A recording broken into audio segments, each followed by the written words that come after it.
नमस्कार। जैसा कि आप सभी जान रहे हैं, हमने कल पढ़ा था कारक। तो उम्मीद करते हैं आप सभी बच्चों को, मेरे सभी साथियों को कारक अच्छी तरह से समझ में आया होगा और बहुत ही बेहतरीन नोट्स आपको मिला होगा और आपने प्रीवियस ईयर क्वेश्चन भी किए होंगे कारक से।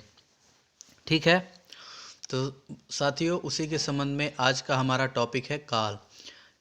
जानकारी के लिए आपको बता दें, इस चैनल पर 20 डेज़ के लिए हिंदी की क्लास चलाई जा रही है, जो कि पूरे बेसिक से हाई लेवल तक है, यानी शून्य से शिखर तक है। ठीक है, तो इस चैनल से आपको जीएस के जो नोट्स मिले हैं अब तक, अब उसी के साथ साथ आपको हिंदी के भी नोट्स मिल रहे हैं इस चैनल से। ठीक है, धीरे धीरे आपको यहाँ से हर चीज़ के नोट्स मिलेंगे। बस इस चैनल पर आपको मैथ के नोट्स नहीं मिलेंगे, इस चैनल पर आपको इंग्लिश के नोट्स नहीं मिलेंगे। ठीक है, इस चैनल पर आपको कंप्यूटर के, बायोलॉजी के, इतिहास, भूगोल, जो भी जीएस में आते हैं वो, और एक एक्स्ट्रा ऐड किया है मैंने हिंदी। ये हिंदी की क्लास प्रॉपर चलती रहेगी इस चैनल पर। ठीक है, तो उसी के क्रम में आज का हमारा टॉपिक है काल, जो हम इसकी परिभाषा और उसका नोट्स और काल से एसएससी द्वारा एग्जाम में पूछे गए कुछ प्रीवियस ईयर क्वेश्चन। ठीक है, तो चलिए शुरू करते हैं। शुरू करने से पहले अगर आपको बता दें, अगर आप इस चैनल पर नए हैं तो नोट्स अपडेट पाने के लिए, हर दिन नोट्स से, इस नोट्स से जुड़े रहने के लिए, अपडेट पाने के लिए आपको इस चैनल को सब्सक्राइब करना पड़ेगा। तो आपको इस चैनल को सब्सक्राइब फटाफट से कर देना और साथ ही अपने मित्रों के साथ भी शेयर कर देना। अगर आप भी किसी कॉम्पिटिटिव एग्ज़ाम की तैयारी कर रहे हैं तो यह चैनल आपके लिए बहुत ही फ़ायदेमंद है। ठीक है, तो चलिए शुरू करते हैं काल, जिसे हम लोग इंग्लिश में इसका होगा टेंस। इसकी परिभाषा क्या है काल की? क्रिया के जिस रूप से कार्य के संपन्न हो चुके, चल रहे या भविष्य में होने वाले का पता चले, उसे काल कहते हैं। ठीक है, यानी काल मतलब जो क्रिया भविष्य में होगी, वर्तमान में होगी, कभी भी होगी, जो भूतकाल में भी हो चुकी है, मतलब जो होने वाली है क्रिया, चाहे जो हो गई है, उसे हम क्या कहते हैं? काल कहते हैं, एक आमतौर भाषा पर। अब आइए काल के मुख्य प्रकार जान लेते हैं। वर्तमान काल, भूतकाल, भविष्य काल, ये तीन ही प्रकार के होते हैं। ठीक है, काल के मुख्य प्रकार कितने हैं? तीन। वर्तमान काल, भूतकाल, भविष्य काल। वर्तमान यानी जो कार्य वर्तमान में चल रहा हो, वहाँ वर्तमान काल होता है। और दूसरा है भूतकाल, जो कार्य पहले हो चुका हो वह भूतकाल होता है। ठीक है,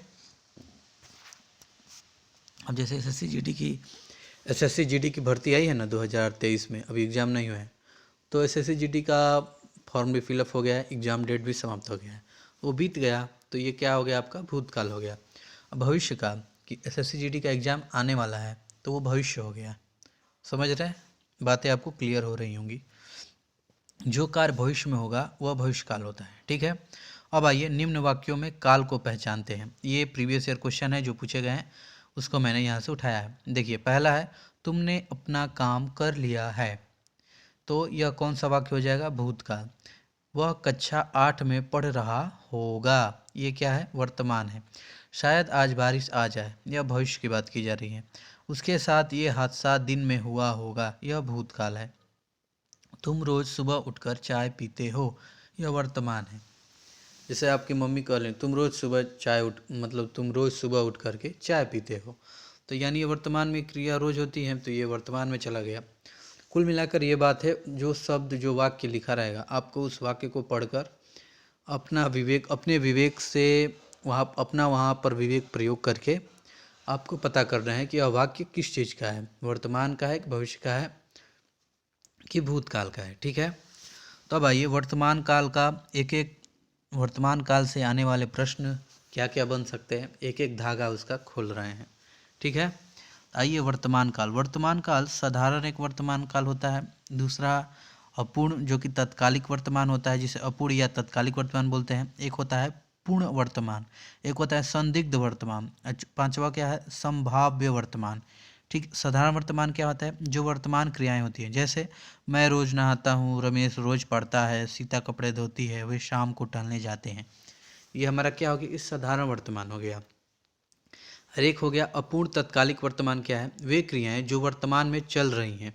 जैसे मैं खाना खा रहा हूँ अभी, जैसे मान लीजिए मैं आपको अभी इस वक्त अभी आपको मैं पढ़ा रहा हूँ, तो ये क्या हो गया, अपूर्ण तत्कालिक वर्तमान है, अभी पढ़ा रहा हूँ, अभी ख़त्म नहीं ना हुआ है यह क्लास, तो अभी पढ़ा रहा हूँ आपको, आप पढ़ रहे हैं, ठीक है। अब आइए पूर्ण वर्तमान क्या होता है, वो क्रियाएं जो अभी अभी पूरी हुई हो इन्हें आसान भूत भी कहते हैं पूर्ण वर्तमान को।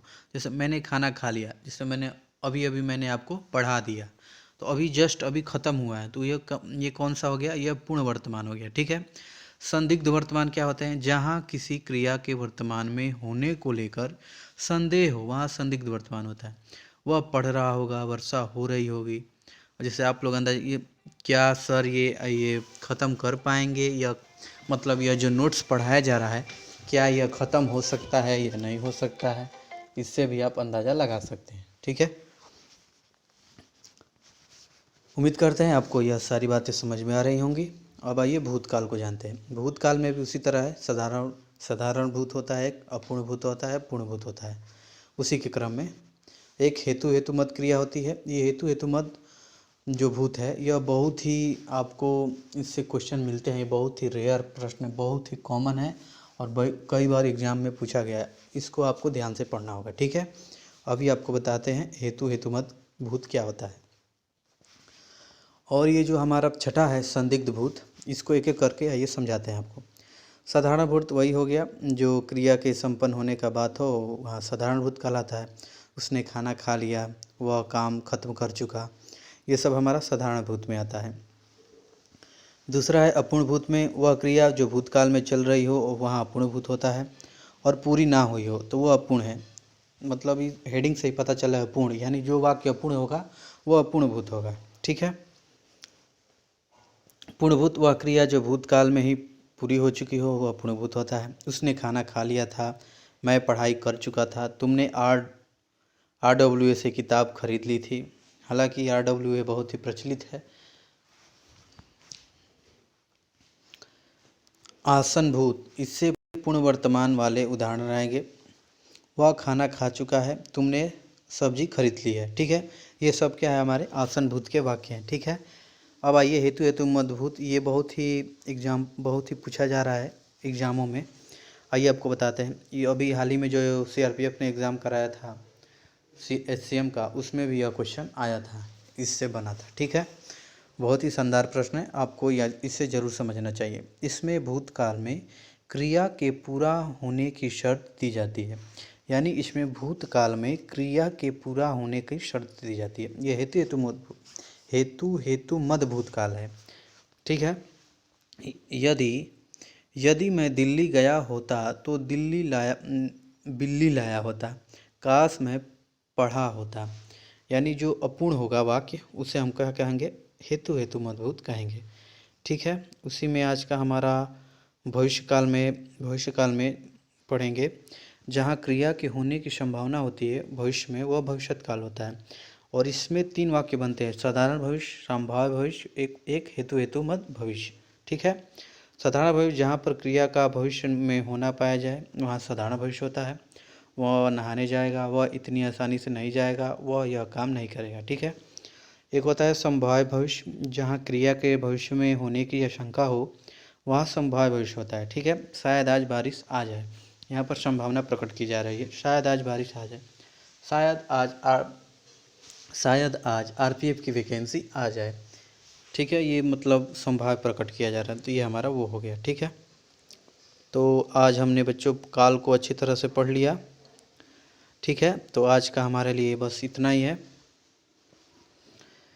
तो आज हमने पूरे काल को पढ़ लिया, काल से जितने भी इम्पोर्टेंट हेडिंग है मैंने आपको पढ़ा दिया, ठीक है। तो उम्मीद है आप इसका बेहतरीन नोट्स बना लेंगे और अपनी तैयारी को, जैसे यूपी पुलिस का आया एग्ज़ाम, यूपी पुलिस की भर्ती आई है, तुरंत 18 फरवरी को एग्ज़ाम है, 17 और 18 फरवरी को एग्ज़ाम होने वाला है इसी में 2024 में। तो उसी तरह RPF में भी सुनने में आ रहा है, तो RPF की वैकेंसी जल्दी आएगी और जल्दी उसका एग्ज़ाम करा लिया जाएगा। तो आप अभी से अपनी तैयारी को बरकरार रखें, ठीक है साथियों। तो चलिए आपसे मिलते हैं नेक्स्ट वीडियो में। जय हिंद, जय भारत।